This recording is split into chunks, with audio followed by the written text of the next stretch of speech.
So as most of you know by now, we have another global event going on in the game right now. It is Guardians, and it is once again a great time to earn some really good loot in the game. Now, typically when this event begins, I receive a lot of questions from new and returning players asking how this event actually works. Therefore, today, my friends, I'm going to take a few moments, go over those details, and as always, answer some of the questions you've sent the channel.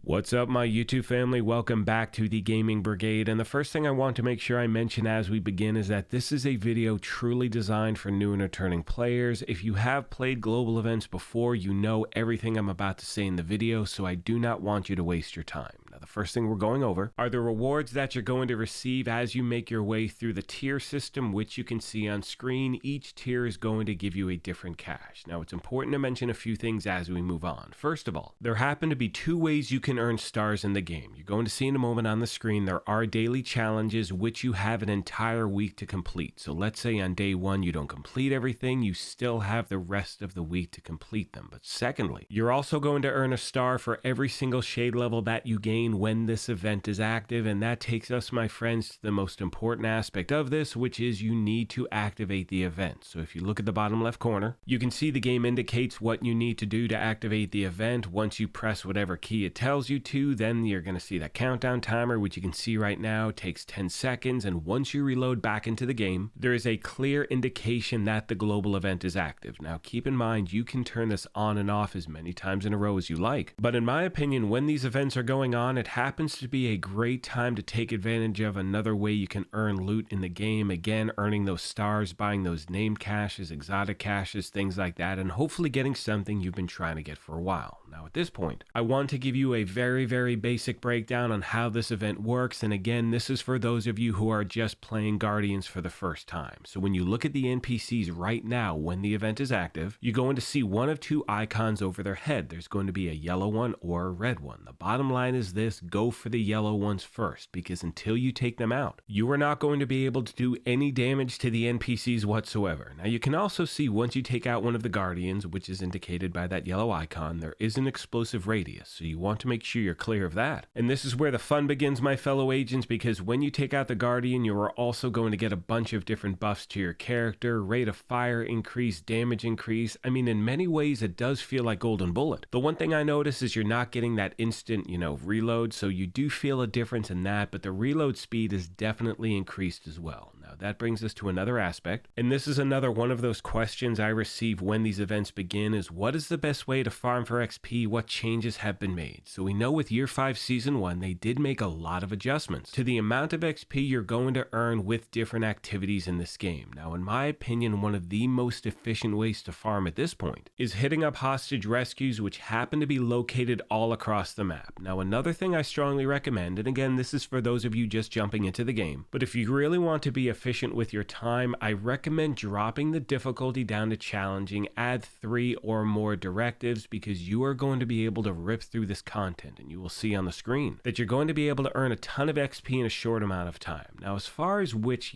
directives you choose to activate, it's really up to you. I recommend using cool skills, fragile armor, and ragers. However, if you are farming that same location over and over again, and we'll get into how you do that in a moment, but you can also add fog of war and ammo hoarders. And the reason I say that is this: the fog of war is not going to indicate where the NPCs are. However, if you happen to be farming the same world event in the same location, you do not need to know where the NPCs are, because they're going to spawn the exact same way. And when it comes to ammo, clearly in this game, the last thing you want to do is run out of ammo, but every single time you reset your control points, it fast travels you back to a safe house. You will then be replenished with all of your ammunition. So that happens to be another thing you do not need to worry about if you are farming the same world activity at the same location over and over. But the bottom line is this: two important factors. First of all, when it comes to farming XP, the goal is to farm as much XP as possible in the shortest amount of time. That is why I recommend for those of you that are on the fence between challenging and heroic to drop it to challenging and add those directives. Now keep in mind as I say that, the higher the difficulty you play on will always equal better loot, but if we're talking just about XP farming, do not worry about dropping that difficulty. You're going to see here on challenging with 3 directives. That it's going to take me about a minute of gameplay to clear this area. If that, once the area is clear, I'm getting over 330,000 XP for my time. I rinse and repeat, and again, agents, you are going to stack those stars and shade levels incredibly fast. 2 more things to mention really quick, then I'm going to wrap this video up. First of all, how do you rinse and repeat the same location? Well, you find a world activity you enjoy,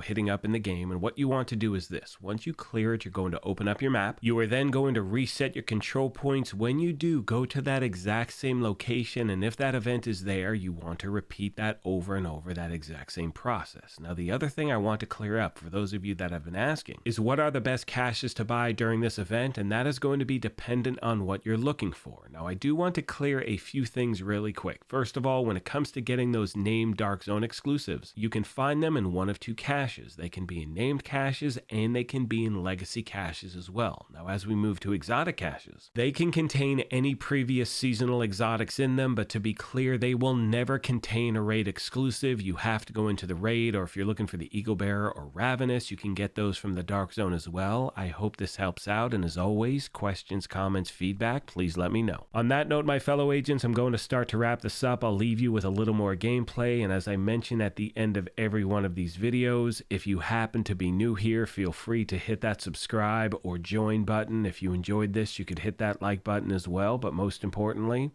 take care of yourselves, be kind to each other, and we will talk to you soon. Thanks again, everyone. Incoming hostiles detected. Just wait. Hostiles guarding location nearby.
Civilians in distress.